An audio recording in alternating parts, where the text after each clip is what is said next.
alamin. Wabihi nasta'inu ala umuri dunya waddin. Wassalatu wassalamu ala asrafil anbiya wal mursalin. Wa ala alihi wa ashabihi al-mujahidin al-tahirin. Asyhadu an la ilaha illallah wahdahu la syarika la wa asyhadu anna sayyidana wa habibina wa syafi'ina wa maulana Muhammad wa ala alihi wa sahbihi ajma'in. Wa qala Allah ta'ala fil kitabihil karim, a'udzu billahi minasyaitonir rajim. Inna Allaha wa malaikatahu yusholluna 'alan nabi ya ayyuhalladzina amanu shallu 'alaihi wa sallimu taslima.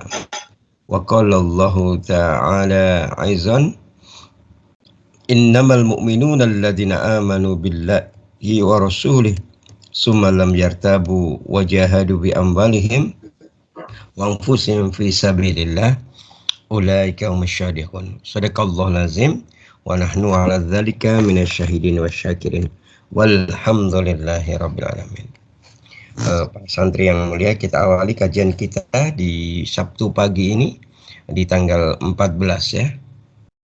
Tanggal 14 Sa'ban. Kita awali bersama dengan baca basmalah. Bismillahirrahmanirrahim. Selanjutnya mari kita bersyukur yang tak terhingga atas semua karunia yang Allah berikan kepada kita. Hingga hari ini kita termasuk orang yang syakaro, orang yang pandai mensyukuri dalam bentuk menampakkan kebaikan dan karunia yang Allah berikan kepada kita. Allah memberikan kita karunia dan kebaikan kepada kita, kenikmatan kepada kita, kemudian kita tampakkan itu. Kita tampakkan kenikmatan yang Allah berikan kepada kita. Dengan apa? Dengan kita menjalankan perintah Allah. Dengan kita meninggalkan larangan Allah. Dengan kita mentaati Allah. Gitu. Dan kita menggunakan waktu yang masih tersisa dengan apa? Dengan bersyukur kepada Allah, kemudian kita datang ke majelis ilmu seperti ini. Ya. Mungkin di antara kita ada yang merasa hidup kita ini baik-baik saja, gitu ya.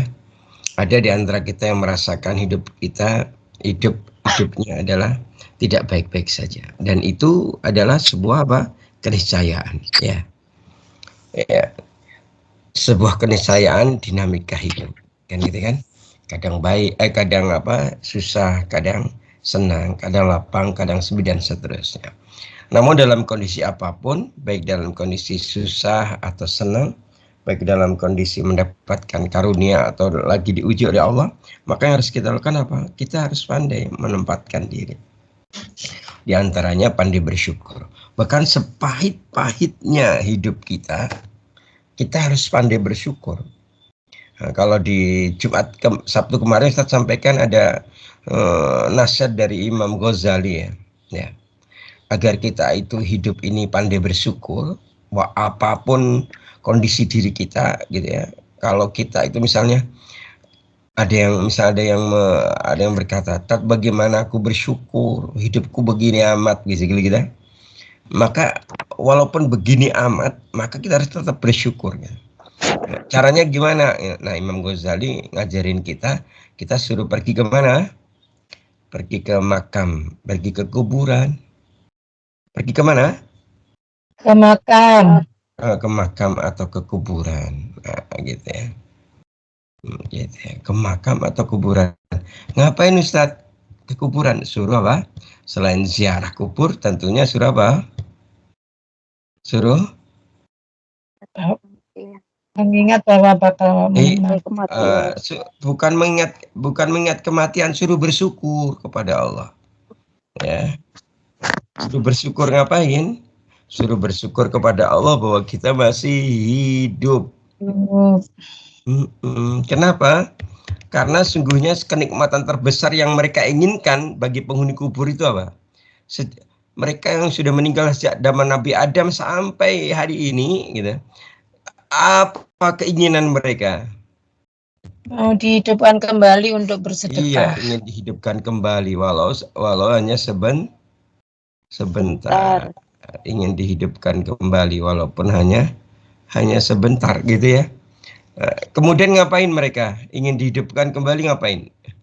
Ingin bersedekah, Ustaz. Ingin bersedekah, ya, ingin beramal soleh, begitu. Jadi sebenarnya sepahit-pahitnya hidup kita, kalau kita itu datang ke kuburan dan merenung, gitu ya, kita itu masih mendapatkan kenikmatan yang besar, yaitu nikmatul hayah, nikmat kehidupan, gitu ya, nikmat kehidupan, gitu ya.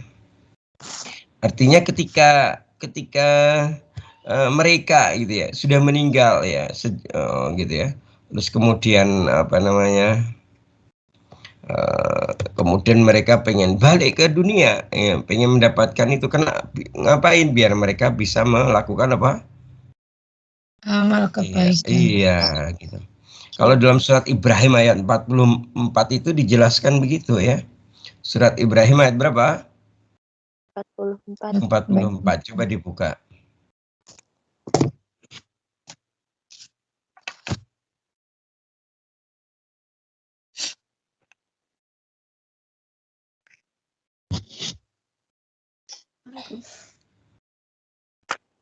Walladzi ayo wa anzirin nas, ayo.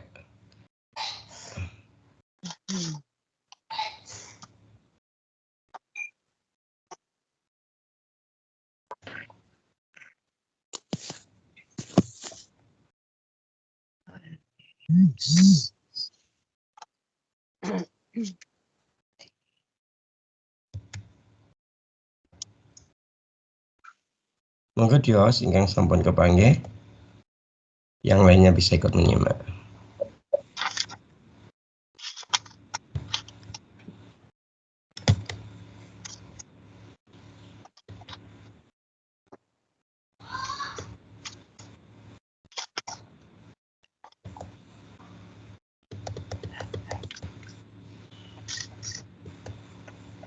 Ayat 44.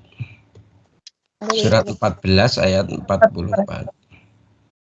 Monggo Dios.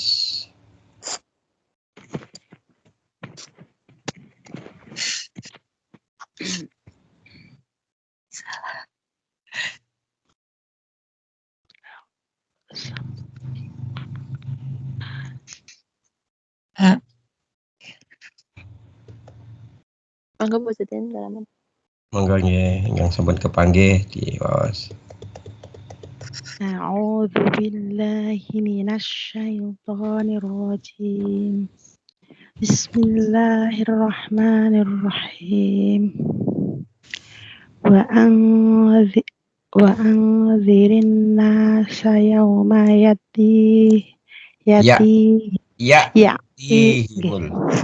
ya'tihimul azabu fayaqulu ladzina zalamu rabbana akhirna ila ajalin qaribin nujib da'wataka wa nattabi'ir rusul. Awalam takunu. Sudah sampai rusul saja. Nggih. Dan berikanlah rahmat kepada manusia pada hari ketika azab datang kepada mereka. Maka orang yang zalim berkata, "Ya Tuhan kami, berilah kami kesempatan kembali ke dunia walaupun sebentar. Niscaya kami akan mematuhi seruan Engkau dan akan mengikuti rasul-rasul kepada mereka dikatakan." Sudah Bu, sampai rasul-rasul. Ya, terima kasih Bu. Baik. Ya, jadi Allah marhamna bil Quran. Jadi ada kalimat kepada mereka yang sudah dihadapkan pada apa? Azab. Berarti kepada mereka yang sudah dihadapkan azab kepada mereka, Berarti ini di mana? Di yaumul akhir. Akhir. Maka mereka mengatakan Rabbana akhirna ila ajalin qarib gitu. Nujib da'wataka wa nattabi'ir rusul gitu. Dia berdoa begitu. Jadi mereka orang-orang yang zalim ketika hidup di dunia, ketika sudah meninggal dan dihadapkan kepada mereka azab yang pedih, mereka berkata, ya Rob kami, akhirna ila ajalin qarib. Ya, kembalikan kami sebiskun dalam waktu yang sedikit. Gitu ya. Nujib da'wataka, dan kami akan memenuhi seruhanmu, wa nattabi'ir rusul, dan kami akan mengikuti rasul-rasul. Gitu ya. Jadi begitu. Jadi mereka sudah meninggal itu dan ini mereka akan begini gitu ya. Bahkan mungkin dalam ayat yang lain ya, dalam ayat yang surat Fatir ayat 37 ya. Di situ Allah menegaskan bismillahirrahmanirrahim, wa hum yashtarikhuna fiha Rabbana akhrijna na'mal salihan ghairal ladzi kunna na'mal. Allahumma arhamna bil Quran. Jadi ketika dan mereka berteriak fiha, ketika mereka berteriak di mana? Di dalam neraka. Ya. Khuna fiha, mereka berteriak di dalam neraka itu dan mengatakan Rabbana akhrijna. Gitu ya. Ya Allah keluarkanlah kami. Ya, gitu ya. Na'mal solihan, niscaya kami akan melakukan amal soleh. Ya, ghairal ladzi kunna na'mal. Berbeda dengan yang telah kami kerjakan ketika di dunia gitu ya. Jadi mereka itu mengatakan bahwa dulu di dunia ini melakukan perkara yang buruk, maka setelah meninggal dan dimasukkan ke neraka, dia minta kepada Allah, keluarkanlah aku ke dunia lagi dan saya akan beramal amal yang tidak seperti dulu. Dulu beramal salah, beramal mungkar, kemudian dia pengen beramal yang baik. Oke, masih ada lagi yang lainnya, As-Sajdah ayat 15. Ya. Nanti dibuka sendiri ya. Ini hanya pengantar ya. Kemudian ada lagi surat Al-Munafiqun ayat 10. Ya. Ini adalah ungkapan penyesalan orang yang meninggal dunia yang tidak mentaati perintah Allah dan Rasul-Nya. Mereka menyesal, mereka merengek-rengek meminta kepada Allah agar dikembalikan ke dunia. Dan berharap dikembalikan oleh Allah sekejap mata agar mereka bisa melaksanakan perintah Allah dan perintah Rasul-Nya dan beramal soleh. Namun jelas ketika ajal telah datang kepada mereka, maka tidak bisa ditunda, tidak bisa dimajukan sedikit pun, gitu ya. Maka hadirin yang dimuliakan Allah Subhanahu wa taala, dari sini kita semakin jelas ya bahwa berarti kalau kita itu hari ini sesengsara-sengsaranya kita, seharusnya kita masih bersyukur karena masih diberikan kehidupan. Itu sebenarnya yang penting di situ. Biar kita tidak kehilangan harapan, tidak berputus asa. Ketika ada orang merasa kok gini amat hidupku ya, kok aku kok hidup kok kayaknya di laundry terus. You know di laundry? Yes. Jemur. Dikumbai. Dicuci terus, diputer terus di mesin cuci. Pusing kan, putar terus. Hidup seolah-olah di laundry terus gitu. Kan itu kan. Nah dia seru, kalau misalnya dia sampai ada peran gitu dikasih saran, ayo sama aku pergi ke kuburan, ayo kita bersyukur. Di antara mereka yang sudah meninggal, mereka pengen bangkit lagi, tetapi Allah tidak mengizinkan kepada mereka karena ajal telah datang kepada mereka. Gitu ya. Maka apa keistimewaan dan kehebatan orang yang masih hidup itu? Kenapa kita syukuri? Mesti kita syukuri. Yang pertama tentunya tadi dalam apa tadi, surat apa tadi? Fatir ayat 37 tadi.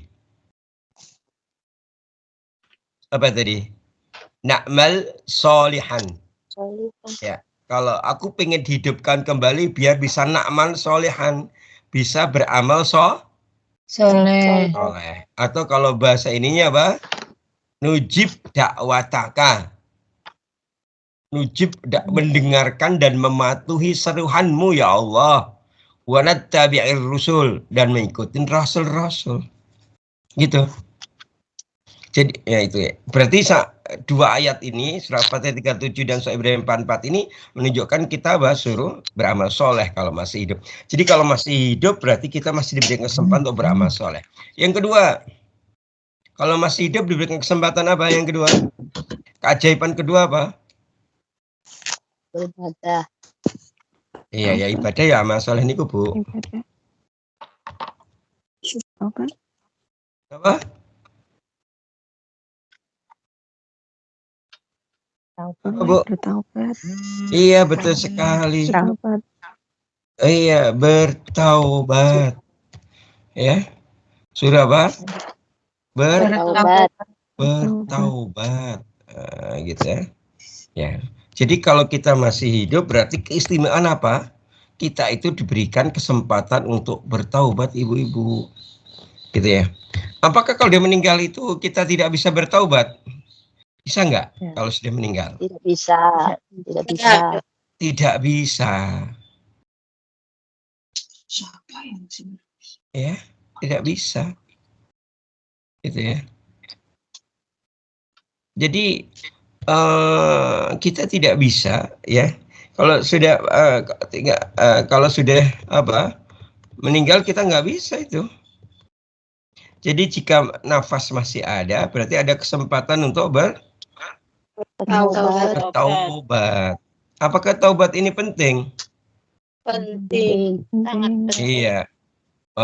Makanya sangat jelas dalam surat Furqan ayat 71 itu ya. Surat Furqan ayat berapa? 71. Ini surat keberapa surat Al-Furqan? Surat keberapa nggih? 25. 25. Di situ Allah Ta'ala berfirman, Bismillahirrahmanirrahim. Wa man taba wa amila sholihan fa innahu yatubu ilallahi mataba. Allahumma arhamna bil Quran. Dan orang-orang yang bertaubat dan mengerjakan amal soleh, gitu. Maka sesungguhnya dia bertaubat kepada Allah dengan taubat yang sebenar-benarnya. Perhatikan. Jadi kalau kita masih hidup diberi kesempatan dua, taubat dan mengerjakan amal soleh. Ya. Maka ada sebuah riwayat ya. Ya. Ini disampaikan oleh ini ya, Asy-Syaikh Syekh Muhyiddin Abdul Qadir Al-Jailani. Ini disampaikan kurang lebih tahun 545 Hijriah. Berarti kalau sekarang 1450-an ya, 55 ya. Berarti disampaikan 1000 tahun yang lalu. Jadi salah satu nasihat tausiah beliau, Asy-Syaikh Syekh Muhyiddin Abdul Qadir Al-Jailani, atau biasa kita kenal dengan apa? Syekh Abdul Qadir Jailani ya. Dalam salah satu tausiahnya di majelis beliau di Madrasah Al-Ma'murah. Beliau itu punya majelis ya, namanya Madrasah Al-Ma'murah. Ya. Madrasah Al-Ma'murah. Ya kalau bahasa kita ada kajian pagi. Setiap pagi ada kajian di madrasah beliau, di sekolahan beliau, di pondok beliau. Maka salah satunya beliau di pagi itu beliau memberikan nasihat tentang apa? Tentang kalau masih hidup kita suruh bersegera untuk bertaubat. Seiring dengan apa? Seiring dengan sekarang ini kita mau masuk nisfu Sya'ban. Di antara nisfu Sya'ban itu kita suruh banyak istighfar. Ya. Kita suruh banyak apa? Istighfar. Nah, beliau ya Asy-Syaikh Syekh Muhyiddin Abdul Qadir Al-Jailani ya di Madrasah Al-Ma'murahnya ini memulai nasihatnya dengan membacakan sebuah hadis Nabi. Man futihalahu babun manal khair falyantahijhu innahu la yadri mata yuqlaku anhu. Ya. Man barang siapa futihalahu dibukakan untuknya babun manal khair, babun pintu mana dari al khair, pintu kebaikan, fal yan tahijhu, maka hendaklah ia mencapainya. Innahu, karena sesungguhnya ya, la yadri mata yuqlaq, ya. Sungguhnya dia itu la yadri, apa? Tidak tahu. La yadri gitu. Kalau misalnya kadang kalau kayak tanya pakai bahasa Arab, kalau nggak ngerti jawabnya gitu. La yadri gitu kan. Mata yuqlaq, ya. Karena kita tidak tahu bila pintu itu, kapan pintu itu akan tertutup baginya. Maka kalau sudah dibukakan pintu kebaikan, contoh sekarang nih, jenengan kalau datang ke majelis ilmu seperti ini, berarti jenengan sedang apa? Futihalahu babun manal khair. Jenengan itu sedang dibukakan pintu kebaikan. Maka segera kita harus bersegera melakukannya, karena tidak tahu kapan pintu itu ditutup oleh Allah Subhanahu wa taala, gitu ya.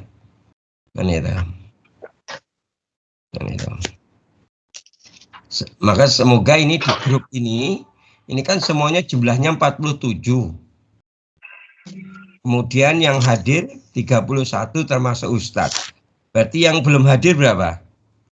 16-an ya. Ya, semoga dimudahkan untuk bisa hadir, begitu ya. Nah, karena ini adalah apa tadi? Babun manal khair.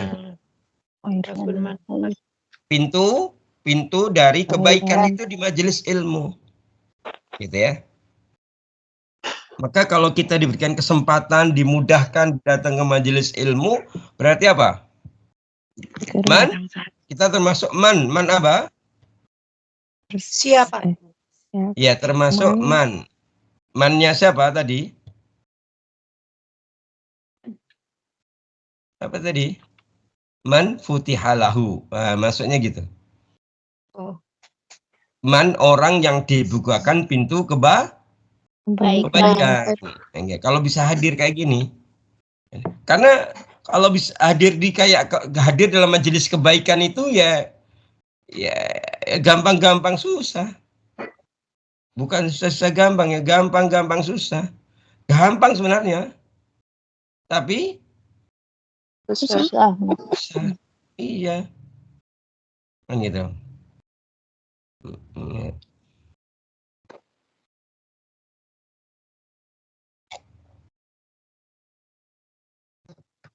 Maka As-Sayyid Syekh Muhyiddin Abdul Qadir Al-Jailani mengatakan, ya, capailah olehmu pintu kehidupan selagi masih terbuka untukmu. Kenapa? Karena tidak lama lagi pintu akan tertutup buatmu. Itu. Jadi kalau masih hidup, bukan kemudian kita santuy, gitu ya. Leha-leha. Gitu. Itu. Selagi masih hidup, maka capailah pintu kebaikan. Karena apa? Tadi karena kita tidak tahu berapa lama lagi pintu akan tertutup buatmu. Maka lakukanlah kebaikan selama kita masih mampu melakukannya. Gitu. Segeralah mencapai pintu taubat dan masuklah kamu ke dalamnya selama pintu masih terbuka untuk kita. Sampailah kita berada di pintu doa, kemudian mohon kepada Allah agar Allah memberikan kebaikan kepada kita. Tentunya apa? Kita pengen kalau mendapatkan kebaikan itu bersama dengan saudara-saudara kita yang soleh. Apa ada di antara kita, aku pengen mendapatkan sendiri, yang lainnya nggak usah? Ya, enggak kan? Nah, inilah yang disebut dengan ukhuwah. Itu yang kameranya hidup siapa? Itu, sekali lagi, selama kita masih diberikan kehidupan, berarti apa? Kita jangan bermalas-malasan akhirnya. Gitu ya. Karena apa? Yang namanya kasal, ya, bermalas-malasan itu akan menjadi apa? Tembok menghalang. Iya. Kan itu.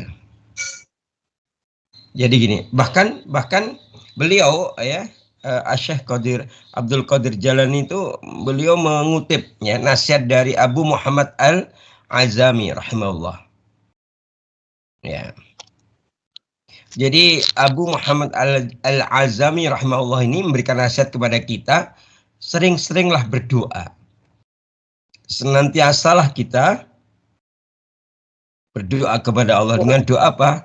Ya Allah, ya, Rabbana ja'alna, ya Allah jadikanlah kami, gitu ya, minas solihin, di antara orang-orang yang baik. Jadi kita itu memohon kepada Allah, jadikanlah kami orang-orang yang baik, termasuk golongan orang-orang yang baik. Gitu ya. Maksudnya apa? Abu Muhammad Al-Azami rahimahullah ini menegaskan kita suruh berdoa, ya Allah, jadikanlah kami sebagai orang yang memperbaiki apa yang telah kami lakukan. Gitu ya. Gitu. Ini penting, apalagi kita hari ini apa? Nisfu Sa'ban itu kan kayak semacam titik balik. Titik balik ngertos jenengan? Titik awal. Ini loh. Malam ini semua amal diangkat ke langit. Amal kita lakukan. Seolah-olah hari ini kita setelah diangkat seolah-olah kita belum pernah beramal lagi. Yang jelas sampai usia sekarang malam ini semua diambil oleh Allah catatan itu. Baik catatan yang ma'ruf maupun catatan yang mungkar. Maka hari ini kita menjadi titik balik. Balik berarti memulai lagi, ya. Seperti apa? Awal mula. Iya, seperti awal mula. Ya. Seperti perkataannya siapa? Operator pom bensin. Dari nol ya Pak, gitu. Nyata? Gitu ya. Maka ada hadis yang lain ya, bahwa Rasulullah SAW bersabda, ad-dunya mazra'atul akhirah. Gitu kan? Ini hadis ini masyhur, terkenal. Ad-dunya mazra'atul akhirah. Dunia itu tempat bercocok tanam untuk kehidupan akhirat. Ngerti loh. Ad-dunya mazra'atul akhirah. Ini terkenal banget ini. Ya. Faman zara'a khairan, gitu ya. Barang siapa yang menanam kebaikan, hasoda ghibah, maka ia akan memetik kebahagiaan. Waman zara'a syarra, barang siapa yang menanam keburukan, hasoda nadamah, maka ia akan memetik penyesalan. Ya, ini sudah jelas ya. Nah, ya. Ini seharusnya hafal hadis ini. Ad-dunya mazra'atul akhirah. Faman zara'a khairan hasada ghibtah. Wa man zara'a syarra hasada nadamah. Gitu. Dunia adalah tempat bercocok tanam untuk kehidupan akhirat. Maka barang siapa yang menanam kebaikan, maka ia memetik kebahagiaan. Barang siapa yang menanam keburukan, maka ia akan memetik penyesalan. Baik. Para santri yang mulia, cukup untuk pengantar dan motivasinya. Kita masih punya waktu kurang lebih 30 menit untuk melanjutkan kajian kita tentang al-hub. Tentang apa? Al-hub. Ya. Ini kita masih untuk al-hub tinggal 2 kali pertemuan ya, hari ini dan pertemuan pekan depan. Nah, masih dalam suasana belum puasa ya, pekan depan ya. Nanti setelah itu kita masuk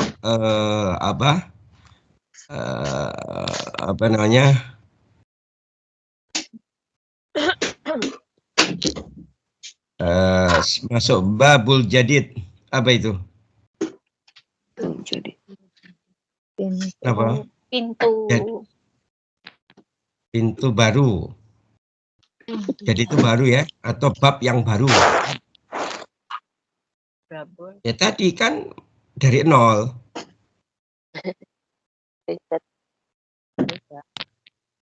Gitu nggak? Nah, kita selesaikan, kita masih 2 kali pertemuan. Nah, hari ini kita menyelesaikan terkait dengan ini. Kemarin kita sudah bahas 2 kali pertemuan yang lalu tentang bahwa manusia itu dikelompokkan menjadi 2 kelompok terkait dengan al-hub, terkait dengan cinta. Yang pertama adalah para pemuja cinta, yang kedua pencela cinta. Para pemuja cinta merasakan cinta mendatangkan kebahagiaan. Ya. Para pencela cinta merasakan cinta itu mendatangkan penderitaan yang tiada akhir. Kan gitu tuh kemarin? Betul. Nah, sekarang Ibnu Qayyim al-Jauziyah dalam Raudatul Muhibbin menegaskan ternyata ada jalan tengah loh. Solusi.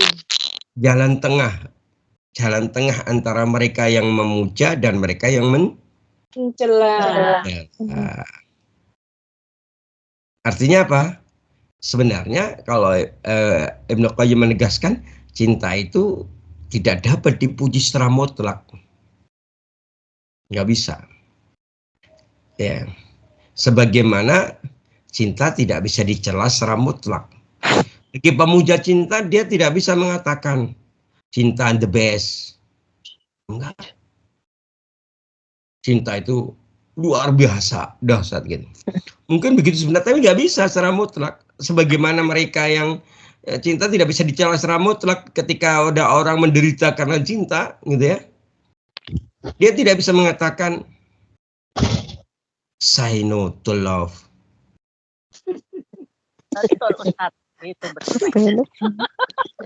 Belum saja dia. Karena dia putus asa sama cinta. Wis ora usah. Rasa cinta apakah itu? Apa itu cinta? Ke opo itu cinta itu. Wis. Emang kenyang makan nggak memberikan kebahagiaan. Mungkin tapi nggak bisa kayak gitu ya. Gitu ya. Maka segala sesuatu itu harus punya ilmu. Makanya kita itu kajian tentang cinta ini bukan kemudian Ustadz mengajak kita itu melankolis, Ustadz mengajak jenengan kemudian kita itu berpikir liar tentang cinta, tapi menempatkan cinta pada porsi fitrahnya. Gitu. Orang itu kalau nggak berilmu, nggak ngerti fitrahnya cinta itu kayak apa, nggak ngerti. Yang terjadi dia menjadi pemuja kalau nggak pencela. Kalau dia mendapatkan kenikmatan dengan cinta, dia akan memuja. Kalau dia mendengar penderitaan, dia akan mencela. Gitu ya. Terus lagi belum tahu ilmunya, sekarang udah tahu ilmunya. Jadi kayak gitu ya. Nah, kenapa cinta tidak dapat dipuji secara mutlak? Kenapa cinta tidak dapat dicela secara mutlak? Karena cinta itu bisa dipuji atau dicela berdasarkan 2 hal. Pertama, dia itu berhubungan dengan siapa? Dia menjalin cinta dengan siapa? Yang kedua, konteksnya apa? Konteks cinta yang dibangun itu apa? Gitu ya. Berhubungan dengan siapa? Kaitannya dengan dia itu membangunnya berhubungan dengan siapa? Dengan Robnya atau bukan? Gitu. Dengan Robnya atau bukan. Mungkin jenengan pernah dengar nasihat dari siapa ya? Dari sahabat Ali bin Abi Thalib tentang ini. Kan beliau itu ketika masih muda dia berdoa kepada Allah agar dia tidak dimatikan dalam kondisi muda. Kenapa itu? Ada yang tahu mboten? Jadi Ali bin Abi Thalib itu berangan-angan berdoa kepada Allah agar jangan dimatikan dalam keadaan anak-anak. Dia pengen dimatikan setelah masa tua. Kenapa coba? Beliau mengatakan ma yasurruni an mitu tiflan wa anni lam akbur fa'arifu rabbi. Aku berharap tidak dimatikan saat usiaku masih muda. Wa annil lam akbur. Aku ingin tua. Ingin berusia sampai tua. Kenapa? Fa'arifu Robbi. Karena ketika sudah usia tua aku bisa mengenal Robku, gitu. Kan itu.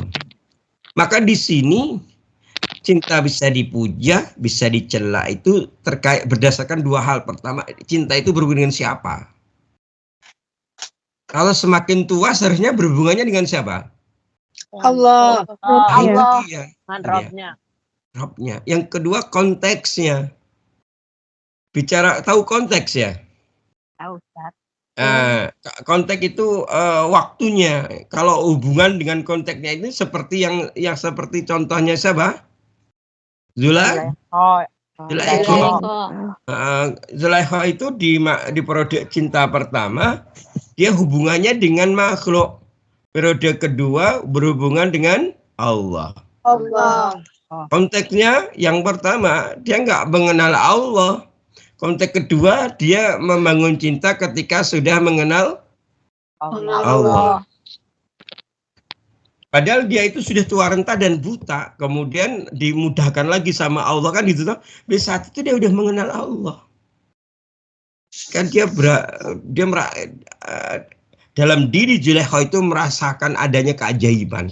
Sudah tua renta dan buta, kemudian muda lagi. Siapa sih yang nggak mau gitu?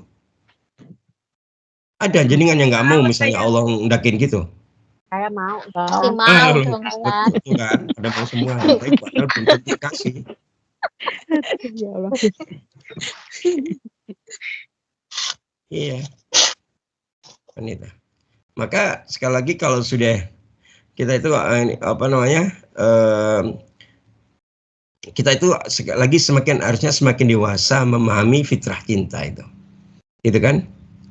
Nah, hadirin yang dimuliakan Allah Subhanahu wa taala, ketika kita bicara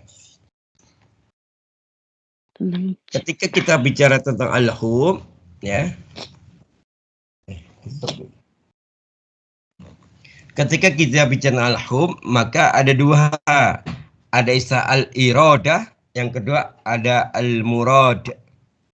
Yang pertama apa? Ada al-iradah, yang kedua al-murad. Apa al-iradah itu?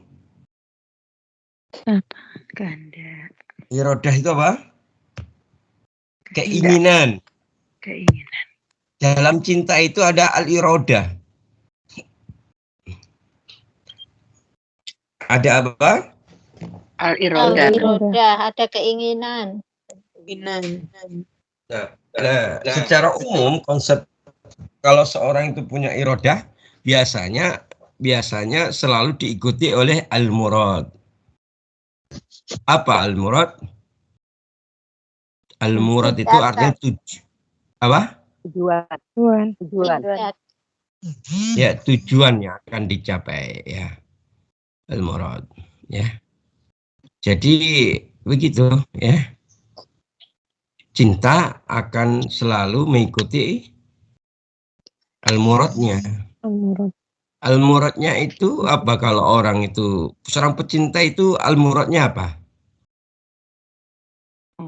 Ketika seorang itu cintai, bertemu dengan yang dicintai. Setelah bertemu Mencintai. Bersama.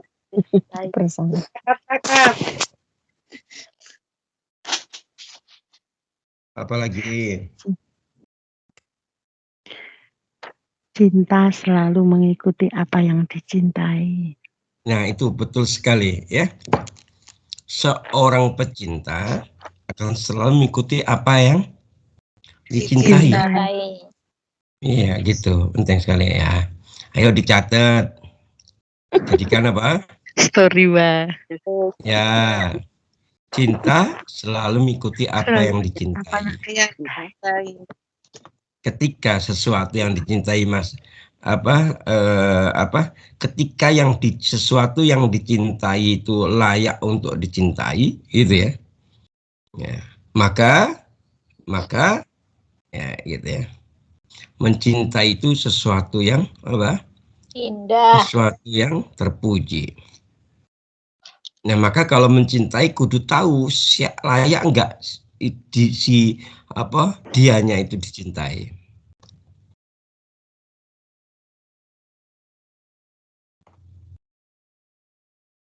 Dari sinilah kemudian kita memahami bahwa kebaikan seorang pecinta itu tergantung dengan kekuatan energi cinta itu. Dan energi cinta sangat dipengaruhi oleh sang yang dicintai. Cintai. Dari sinilah kemudian kita memahami bahwa kebaikan terbesar bagi seorang hamba adalah jika hamba itu mengarahkan semua kekuatan atau energi cintanya hanya kepada Allah semata. Sehingga hamba itu mampu mencintai Allah dengan segenap hati, segenap ruh, segenap anggota tubuhnya. Sekaligus kalau seorang hamba sudah mampu mengerahkan semua kekuatan atau energi cintanya hanya kepada Allah, maka ia mampu meletakkan cinta hanya kepada kekasihnya, yaitu Allah Subhanahu wa Ta'ala. Gitu. Maka itulah kita masih sering ingat gitu ya. Pelajaran dari perkataan cinta produk keduanya siapa? Zulaikha gitu ya. Ketika dia mengatakan, ya Yusuf, dulu itu saya memang mencintaimu gitu ya. Tapi aku belum mengenal Allah. Setelah aku mengenal Allah, maka di hati ini sudah tidak ada lagi cinta selain Allah. Selain Allah. Nah, itu dia. Nah, disebut dengan apa? Kalau sudah tidak ada cinta lagi selain Allah, berarti disebut apa? Ya, penunggalan cinta. Cinta tidak bisa bagi-bagi. Iya. Wah, ini kayaknya Bu Mariati itu suka bagi-bagi ya. Dia pengalaman nih pasti nih. Iya, langsung soalnya biasanya kalau refleks namanya itu, refleksi ya. Refleks. Iya. Wah, Bu Mariati itu cintanya banyak. Betul tidak, Bu? Tidak, Ustaz. Oh, tidak. Ya, alhamdulillah. Ya. Nah,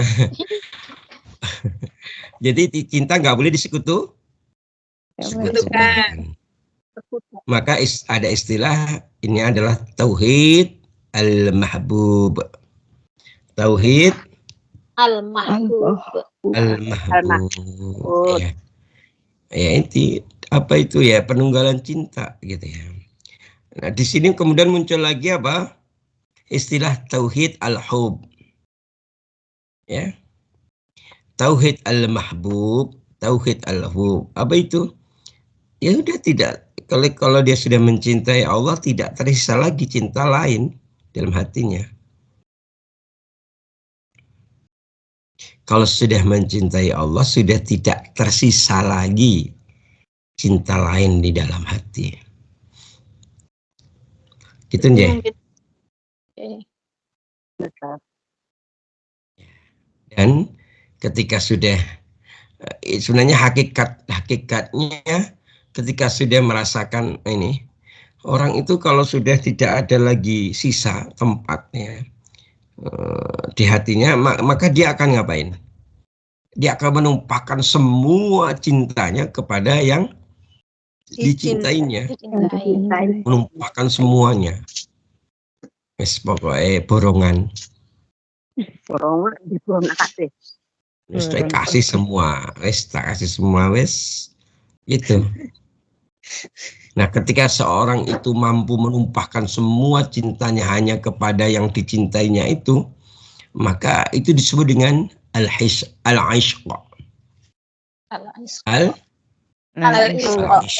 Oh, apa itu? Mabuk cinta. Iya, betul. Atau bahasa lainnya, dia lagi merasakan cinta yang meluap-luap seperti air yang yang direbus. Dia akan mendidih sampai suhunya 100 derajat, meluap-luap di situ. sudah panas meluap-luap. Kayak gitu tuh al-isyqa. Tetapi ketika dia terbingkai dalam apa? Tauhid al-mahbub, terbingkai dalam tauhid al-hub apa? Maka al-isyqa-nya itu punya apa, mendatangkan kebaikan, mendatangkan kenikmatan, mendatangkan kesenangan. Itu yang dialami oleh periode cinta kedua dari Zulaikha. Ya. Yang belum merasakan itu siapa? Yang belum merasakan periode 2 ini. Ya si Al-Qais, si Laila Majnun itu. Al-Qais iki memang Majnun. Wong ora wis meninggal yo sik.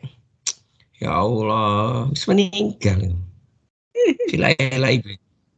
Ya, tiap lewat depan rumahnya ngelihat atas tulisan Laila di langit. Laila Majnun pripun? Jadi kan dulu pernah ada sampai kayak gitu, pernah nggak? Boten. Enggak pernah lagi kuda Jadi kan Ustaz, belum jadi pernah baru jatuh lihat cinta. depan rumah gitu Ustaz. Apalagi kalau Orang lagi itu hujan, kalau gitu. belum sampai kepada Majnun, maka dia belum mencintai. Karena memang cinta itu jadi Majnun, jadi gila dia. Jadi kalau jenengan ditanya pernah nggak Majnun? Belum, berarti jenengan perlu pernah jatuh cinta yang benar. Iya belum, al-isyqa. Iya, Cintanya masih datar, masih kalau dia itu kalau masuk rumah cinta dia baru ketok pintu, belum masuk ke dalam. Next mungkin Ustadz. Iya. Kayaknya sudah sedang mengetok pintu nih, Bu Mariati. Ya, sudah ketok pintu toh. Makanya segera minta dibukakan sama pemilik rumah ada cinta kesempatan. itu gitu loh. Ada kesempatan pasti ada. Pokoknya mungkin judulnya semangat Bu. Positif thinking aja, Bu. Positif Iya, thinking aja Bu. gitu. Ya. Makanya dia jelas sekali kan gitu ya.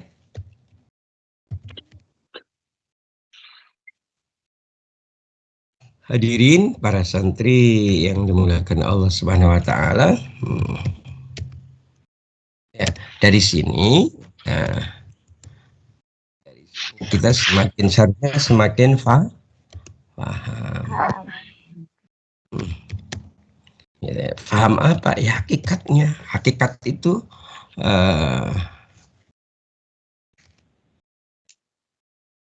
itu gitu. Jadi gini loh. Kalau dalam tahapan memahami itu ma'rifatul hub, kita mengenal cinta. Kalau sudah mengenal cinta pripun? Kita masuk hakikatul hub. Hakikatnya.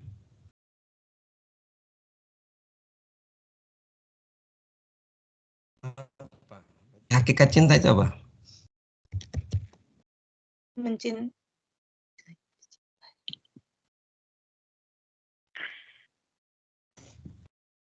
Kenapa hakikat cinta nih? Ya, mencintai yang dicintai Ustadz.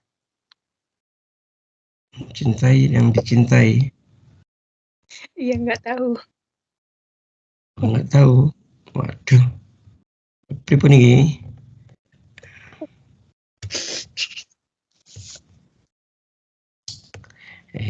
Iki wis lama loh kita belajar cinta. Nah, kita harus tahu hakikatnya. Tentang pengetahuan dan penemuan. Kalau kita memahami, mengetahui namanya ma'rifatul hub. Nah, kalau kita sudah ma'rifatul hub, maka langkah berikutnya harus bagaimana kita menggapai hakikatul hub. Ya. Biar bisa menggapai hakikat cinta itu gitu. Mengutamakan Allah di atas siapapun dan Mengutamakan Allah. Baik, bagus sekali ya. Ini ada sebuah hadis derajatnya sahih. Ini sudah bicara hakikat. Kalau sudah bicara ini hadis sahih. Hadis riwayat Imam Bukhari dan juga Imam Muslim.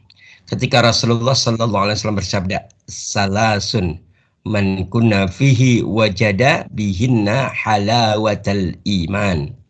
Gitu. Ini Ada 3. berarti ada 3 perkara yang apabila man kunna fihi, ya, barang siapa ada dalam dirinya wajada bihinna halawatal iman, maka ia mendapatkan manisnya iman. Jadi hakikat hub itu adalah halawatal iman. Kalau orang itu sudah mendapatkan sudah ma'rifatul hub, sudah mengenal cinta, dia harus naik tangga, naik level ke hakikatul hub. Apa itu? Bagaimana dia bagaimana merasakan apa? Halawatal iman. Merasakan halawatal Iman. apa itu? Manisnya iman. Apa 3 perkara itu? Man kana Allah wa rasuluhu wa habba ilaihi mimma siwahuma. Barang siapa yang Allah dan Rasulnya lebih ia cintai daripada selain keduanya. Ini. Berarti hakikat cinta itu menambahkan cinta tertinggi kepada Allah dan Rasulnya. Kalau orang kayak gitu dia mendapatkan halawatul iman. Yang kedua, wa an yuhibbal mar'a la yuhibbuhu illa lillah. Ya, apabila ia mencintai seseorang, ya, la yuhibbuhu, dia tidak mencintainya illa lillah, kecuali hanya mencintai karena Allah. Ini hakikatnya begitu sekarang akhirnya.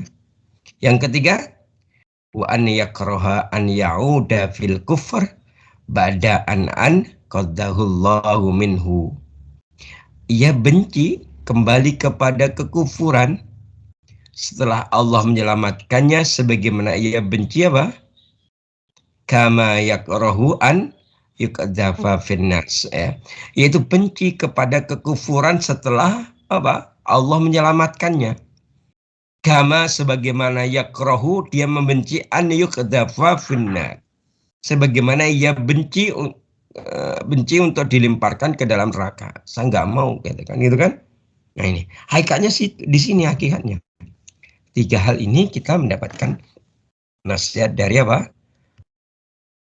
Mendapatkan hakikat dari al-hub. Apa tadi? Halawatul iman. Jadi kalau ditanya apa hakikatul al-hub? Hakikatul hub apa? Halawatul iman. Kita nggak bisa sampai kepada level hakikat, mendapatkan hakikat cinta kalau belum merasakan halawatul iman. Belum merasakan manisnya Iman. manisnya. Nggih. Nggih. Pun nggih, ibu-ibu nggih. Lanjut. Pun lanjut. Sampun telas awak kali ya. Insya Allah pekan depan kita akan masih ini ya, pertemuan terakhir bab tentang al-hub ya.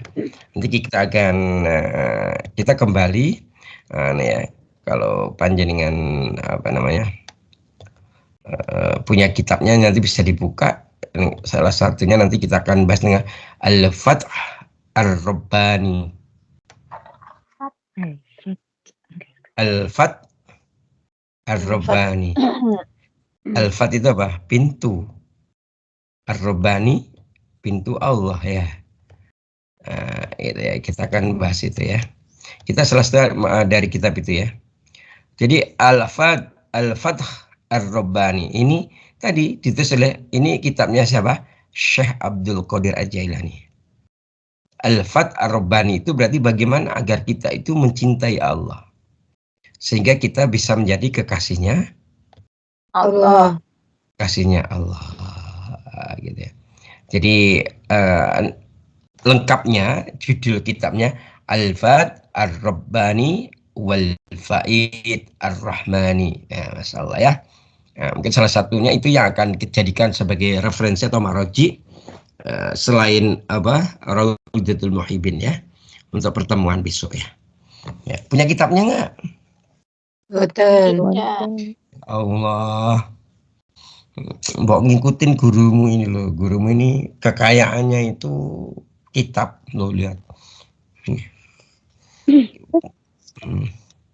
Jadi Ustaz tuh nggak kaya nggak kaya ghina, nggak kaya harta, tapi kalau sudah kitab banyak, gitu ya.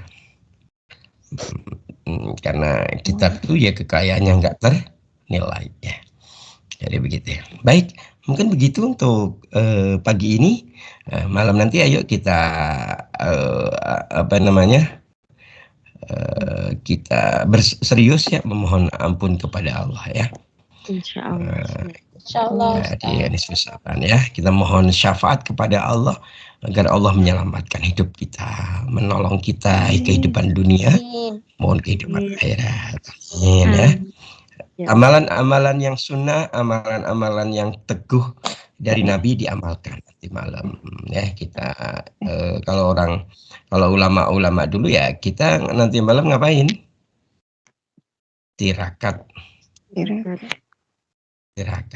bukan tirakatan. Tirakatan nih makan-makan. Tirakat nggak ada makanan. Melekan. Tapi kalau minum kopi boleh, karena kopi itu temannya para wali, biar bisa melek. Tirakat tuh melek malam kita gunakan ini. Apalagi nanti malam kan bagi yang ngikutin intermediate ada kuliah tambahan ya. Ya wis, kita begadang nanti malam. Gitu ya. Baik, mungkin begitu untuk hari ini. Wallahu ta'ala alam. Semoga ada manfaatnya. Kita akhiri dengan hamdalah dan doa kafaratul majlis. Alhamdulillahirabbil alamin.